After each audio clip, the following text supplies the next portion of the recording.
Bonjour Stéphane de la Fouchardière. Alors Stéphane, tu viens de l'informatique, tu es un ancien banquier, notamment de chez BNP Paribas. Aujourd'hui, on va dire que tu as pris un peu de recul après une vie professionnelle bien chargée. Une vie professionnelle qui t'a conduit au début des années 2000 à travailler sur ce qu'on a appelé SwiftNet. Alors j'aimerais qu'on revienne un peu sur ce projet, SwiftNet. Ça paraît évident aujourd'hui, mais à l'époque, c'était quand même un pari. Ah, moi, c'était plus qu'un pari, c'était vraiment une révolution. Alors, bonjour Cécile déjà. Donc c'était une révolution parce qu'en fait Swift avait décidé en fait deux choses. Avait décidé de migrer en fait tout son réseau de transport d'informations sécurisé d'une norme X25 en norme Internet. Et là où la révolution en fait s'est fait sentir, c'est que Swift a décidé d'ouvrir ce réseau aux entreprises. Donc ça a été une révolution à la fois technologique et marketing. Et donc il fallait vraiment oser. Et quels sont en fait les partenaires qui se sont en fait en quête Mobilisé. mobilisés en fait sur ce nouveau réseau.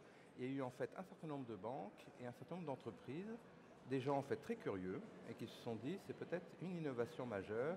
Et donc l'aventure est partie à peu près. L'aventure, oui, on écoute en même temps. On est en direct. Et donc l'aventure a commencé aux alentours de 2001-2002. Au tout début, c'était quoi? 10 entreprises? Ça a commencé, vous Ah, faisiez du c'était porte-à-porte? peut-être pas du porte-à-porte, mais au tout début, en fait, on était un petit peu comme des missionnaires, les quelques banquiers comme nous, particulièrement chez BNP Paribas. On était deux ou trois à y croire. Il y avait mon boss, mon tout nouveau boss, qui était Pierre Ferstam. Et puis, il y avait aussi Philippe Simao et moi-même. On était donc trois ou quatre.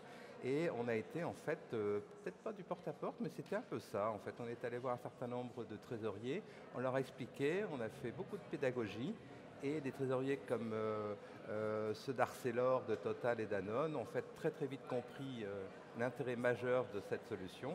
Et donc voilà, c'est parti comme ça. Et en fait, c'était une approche plutôt top-down, c'est-à-dire que ce sont les grands qui se sont en fait, qui ont pris ce sujet, et au fur et à mesure, les solutions se sont élargies. Voilà.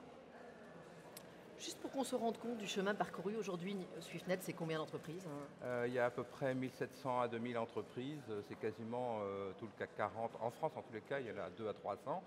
C'est des très grandes entreprises. Ça va, c'est toutes les entreprises qui sont plus du milliard de chiffre d'affaires. Et dans le monde, donc, on peut estimer à 2000 entreprises. En fait, il y a eu une grande question qu'on s'est posée à la fois en Europe, France et dans le monde. Allons-nous en fait proposer cette solution SwiftNet aux petites entreprises? Et en définitive, ça n'a pas du tout marché. On est resté en fait sur ce large et middle corporate. SwiftNet a quand même offert aux entreprises la possibilité de se passer un peu des banques. Alors, elles l'ont pas trop mal vécu? Oui, ça m'amuse beaucoup cette question parce que c'était la grande question de la désintermédiation en fait, des banques. Pas du tout. Pas du tout, en fait, c'est pas du tout comme ça que ça s'est passé. En fait, SwiftNet, c'est un moyen, c'est un accès, en fait, c'est une norme, un accès unique. Et cet accès unique permet en fait la multiplicité, en fait, le côté en fait multiple des solutions. Et en définitive, les banques sont toujours restées très proches et très acteurs grâce aux solutions qu'elles proposent derrière SwiftNet. Non, non, ça ne se passe pas du tout. Alors, on est aujourd'hui réunis sur Univers SwiftNet. Oui, Peut-être en deux mots, tu as connu aussi les débuts d'Univers oui, SwiftNet. absolument. Si tu devais qualifier cette rencontre en deux mots. Alors, cette rencontre, en fait, Univers SwiftNet, pour moi, en fait, c'est deux mots. Il y a le mot temps. D'ailleurs, c'est instantané durable, c'est très intéressant en fait, cette thématique d'aujourd'hui. Il y a le mot temps et le mot fraternité. Alors pourquoi temps? Parce qu'en fait, c'est un des rares événements où les gens en fait arrêtent le temps et puis parlent entre eux, échangent et dans une atmosphère qui est très fraternelle parce qu'en fait tous les gens se connaissent, tous les partenaires, qu'ils soient banquiers, trésoriers, éditeurs, etc., ils se connaissent depuis une longue date. Moi-même, quand je suis revenu aujourd'hui, j'en connais encore beaucoup et en fait, il n'y a pas de concurrence majeure dans cet événement. C'est vraiment une fraternité, une espèce de communauté. Voilà, pour moi, c'est un des rares événements que je connaisse dans cet esprit-là. Et on peut remercier d'ailleurs Hervé Postic d'avoir créé cet événement qui était d'ailleurs, qui a commencé dans les années aussi 2000, qui au début était très sage, en fait on écoutait, les gens étaient dans un amphithéâtre et autres, et aujourd'hui c'est très fluide, il y a beaucoup d'ateliers, il y a beaucoup de mouvements, et ça c'est important. Merci beaucoup Stéphane de la Fouchardière.